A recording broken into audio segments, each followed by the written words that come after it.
আপেক্ষিকতা তত্ত্বের অঙ্কগুলো করতে গেলে আমাদের যে কয়েকটা বিষয় খেয়াল রাখতে হবে। সবার প্রথমে এম নট স্থির ভর এবং এম আমাদের গতিশীল ভর।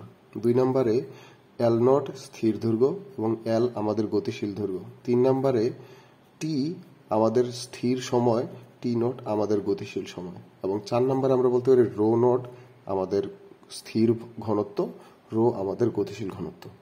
এখন এইখান থেকে আমরা যেই মানগুলো অবশ্যই মনে রাখবো যে গতিশীল মান কার জন্য বড় হয় বা বেশি হয় এবং স্থির মানটা কার জন্য ছোট হয় বা বড় হয়, আমরা তাদের মধ্যে মূলত সম্পর্ক মনে রাখবো।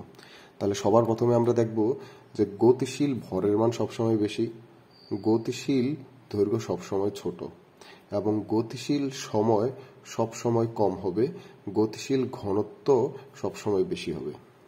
এবার এই যে সম্পর্কগুলো আমরা জানি, এগুলো থেকে আমরা কি করব? আমরা যেমন ধরো যে এম এর সূত্র বসাবো আমরা, M is equal to M naught divided by root over of 1 minus v square by c square. ওইখানে আমরা পৃথিবীর ভরটা বসালাম, বসানোর পর এম এর মানটা নির্ণয় করলাম।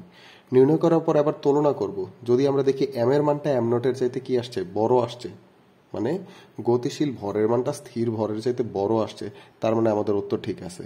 আর যদি কখনো আমরা দেখি যে কোনো রকমে আমাদের এম এর মানটা কি চলে আসছে, যে এম নট মানে স্থিরের চাইতে কম চলে আসছে, তার মানে আমাদের উত্তর কি হয়েছে, ভুল হয়েছে।